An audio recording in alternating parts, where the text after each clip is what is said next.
Good day, viewers. You are welcome back to Tindanious math tutorials.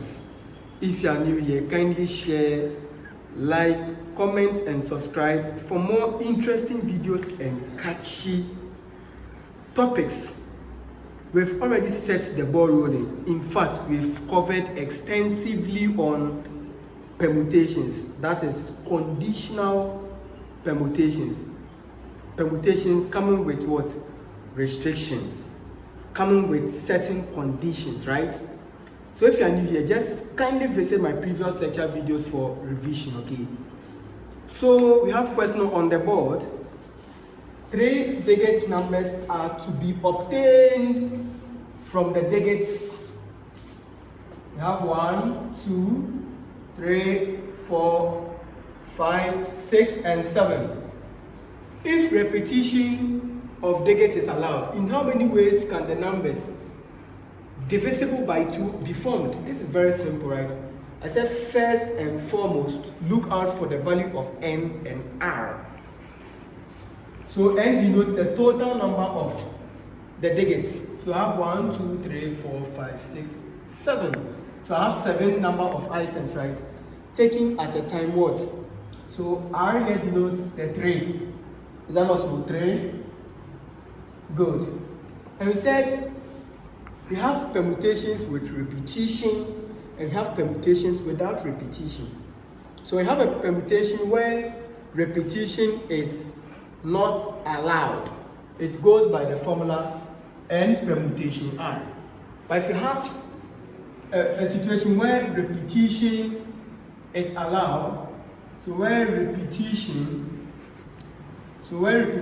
is allowed, okay, we go by the formula n to the power r.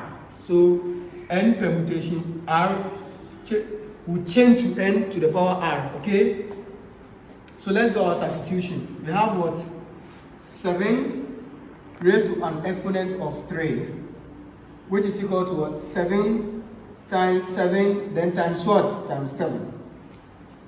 But they are saying that, please do not multiply them. We've been solving this question times all this while. Now, here they are saying, can the numbers divisible by 2? What are those numbers? Remember, we had the numbers to be 1, 2, 3, 4, 5, 6, and 7. The numbers divisible by 2, we have 2, we have 4, and we have what? 6. So the number of digits divisible by the number 2 is given by 1, 2, 3. So there are 3 number of digits. Is that also good? So therefore we can say, so if repetition is allowed, then the number of ways of arranging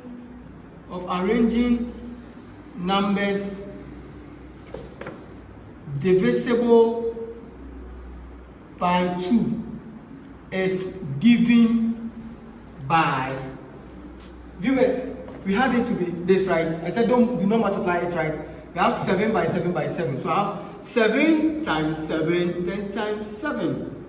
But remember, we said what? We were able to find out the number of digits divisible by 2, which is 3. So therefore, this 3 will replace the first digits, okay? In other words, the first number. So it will now change from 7, the first factor, which is 7 to what? To 3. Because we are forming what? 3, this one, numbers, okay? In other words, we want numbers divisible by 2, and they are what? They are 3 of them. That is why 3 will have to replace the 7. So therefore, by the help of the calculator, when you do the multiplication, you are getting 147. Viewers, this is the end of the tutorials. Let us consider the digits where we are going to start with 0. Let's see what happens from there. You realize that the formulas we've been using all this while, okay, will not be applicable, will not work here. Do you get it? So we need to change the dynamics. That is why Tindanious mass tutorial is there to pinpoint out to you these strategies and technicalities. I'll meet you next time for more interesting and catchy videos. Bye.